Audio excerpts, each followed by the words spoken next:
Gold, trusted gold buyers. మీరు తాకట్టు పెట్టిన బంగారాన్ని విడిపించి ఈ రోజు ఉన్న మార్కెట్ ధరకు కొనబడను.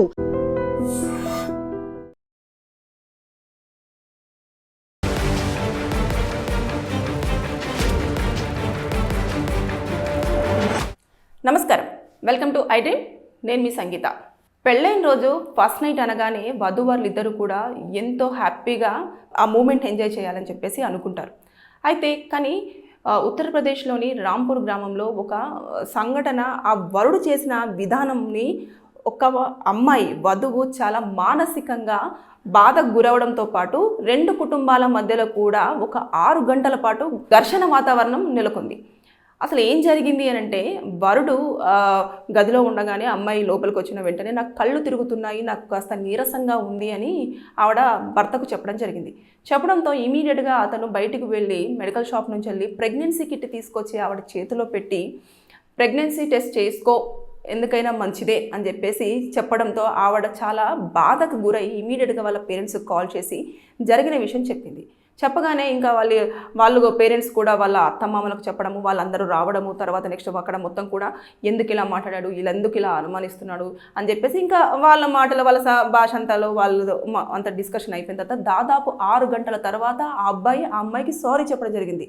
తప్పు నాదే, నేనే అలా అనకపోవాల్సింది, నేను అలా చెప్పకపోవాల్సింది, నేను ఆ పని చేయకపోవాల్సింది, నన్ను క్షమించండి అని చెప్పేసి అందరూ ముందు క్షమాపణ కోరుతూ ఆ అమ్మాయిని ఇంకా మీదట నేను ఎప్పుడూ కూడా నిన్ను అనుమానించను అని చెప్పేసి చెప్పి ఇంకా వాళ్ళిద్దరూ కూడా పెద్దలు కలపగానే ఓకే అని చెప్పేసి అనుకున్నారు.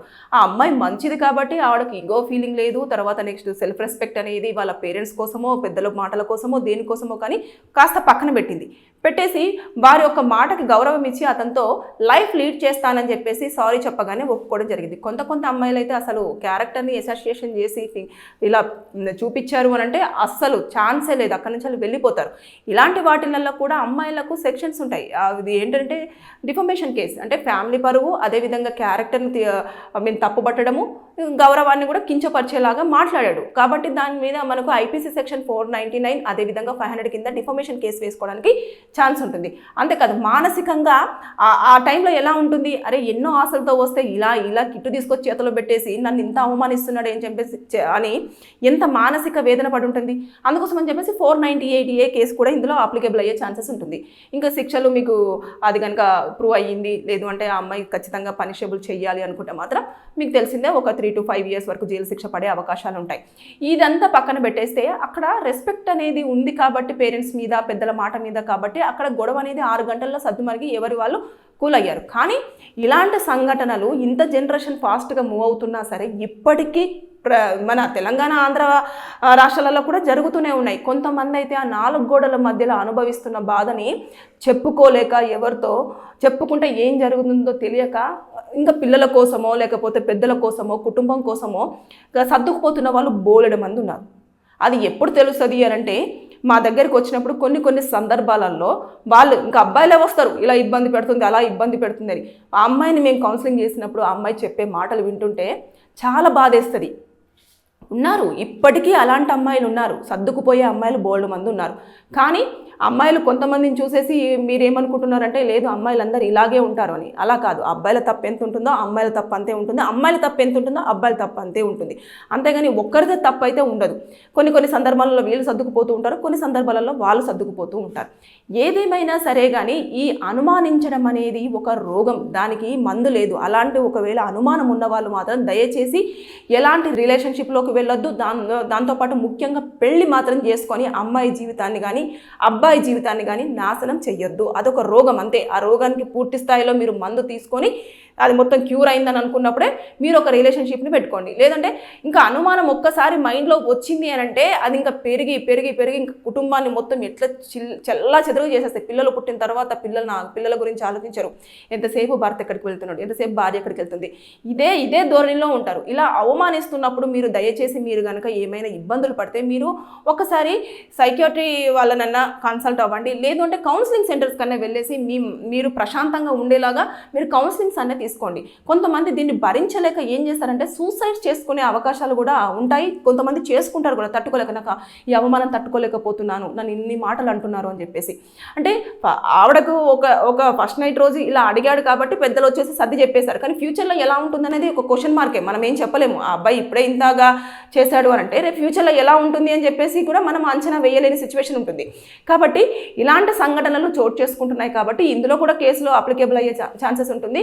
మనం కేసుల వైపుగా వెళ్లకుండా కొంతమంది సర్దుకుపోయి ఫ్యామిలీని లీడ్ చేసుకుంటూ పిల్లలతో హ్యాపీగా ఉందామని చెప్పేసి సొసైటీలో మనకంటూ ఒక పేరు ఉండాలి, అనవసరంగా పెళ్లి చేసుకున్న తర్వాత విడాకులు తీసుకొని మళ్ళీ వేరే పేరుని ఎందుకు మోయడం అని చెప్పేసి అనుకునే వాళ్ళు కొంతమంది ఉంటారు. ఏదేమైనా సరే కల్చరుతో పాటు మన నాలెడ్జ్తో పాటు మన ఆలోచన విధానం కూడా మారితే అన్ని రకాలుగా బాగా ఉంటుంది. ఎందుకంటే చదువుకుంటున్నారు, అది ఆ చదువుని బుక్కు మాత్రమే పరిమితం చేయకండి. సొసైటీలో దాన్ని ఏ విధంగా వాడాలి ఏంటిది అనేది కూడా చూడండి. ఇలా మెంటల్గా మాత్రం అస్సలు నాలెడ్జ్ని యూజ్ చేయకూడదు. ఆ అమ్మాయి కళ్ళు తిరిగాయి నీరసంగా ఉంది అని అంటే ఒక ప్రెగ్నెన్సీయే కాదు, మనము ఏదైనా అలసిపోయినా, ఎక్కువగా ఆలోచించినా, పని మీద ఎక్కువగా స్ట్రెస్గా ఫీల్ అయినా, లేదంటే కంటిన్యూస్గా వర్క్ చేసినా కూడా బాడీ అలసిపోతుంది. లో బీపీ ఉన్నా కూడా బాడీ అలసిపోతుంది, కళ్ళు తిరుగుతూ ఉంటాయి. దానికే ప్రెగ్నెంట్ అని అనుకుంటే చాలా పొరపాటు అది. ఆ అబ్బాయి చేసిన పని అదే, అందరు నచ్చ చెప్పడంతో అతను తప్ప అతను తెలుసుకున్నాడు. కానీ ఇలాంటివి మన దగ్గర కూడా జరుగుతూ ఉన్నాయి. మన వాళ్ళు కూడా ఇదే ఏమో ఎవరి దగ్గరికి వెళ్ళావో, ఏం పని చేసావో, ఏం తప్పుడు పని చేసావో అని చెప్పేసి ఇమ్మీడియట్గా ఒకటి వేస్తారు. అది మాటే, కానీ ఎదుటి వాళ్ళకి అది ఎలా ఉంటుంది అంటే తీసుకోవడము చాలా బాధగా ఉంటుంది. వాళ్ళు దాన్ని తీసుకొని కొంతమంది తీసుకుంటారు, కొంతమంది తీసుకోలేక ప్రాణాలు కూడా వదిలేస్తారు. నన్ను అనుమానించారా, నేను ఇంత నిజాయితీగా ఉన్నాను కదా, ఎందుకు నన్ను అనుమానించారు అని చెప్పేసి ఇలాంటివి కూడా మనం చూస్తూ ఉంటాం. సో దయచేసి ఎప్పుడైనా సరే ఏదైనా బంధంలో ఇమీడియట్గా ఒకరిని తప్పు పట్టే ముందు ఆలోచించండి. ఆలోచించిన తర్వాతనే మీరు నిర్ణయం తీసుకోవాలి. లేదు అంటే అనవసరంగా శిక్షలు ఉంటాయి, కేసులు ఉంటాయి, అన్ని రకాలుగా ఉంటాయి. మానసికంగా మనకు ప్రశాంతత ఉండకుండా పోతుంది. జాగ్రత్త. Thank you. And for more videos, Please subscribe to iDream. Please subscribe to iDream. Please subscribe iDream. And please subscribe to iDream. For more videos, subscribe to iDream. Please like, share and subscribe to the channel. Congratulations, iDream. Subscribe to iDream. Subscribe to iDream. so subscribe to iDream Media. iDream team andarki huge congratulations. Please subscribe iDream Media. Please subscribe to iDream. Subscribe iDream. Please subscribe to iDream. iDream అంటే నా కళల ఛానల్ను subscribe చేసుకున్న నోరు తిరుగుతలేదు, మీరైతే గంట గుర్తు కొట్టండి. For more such videos, please subscribe to iDream.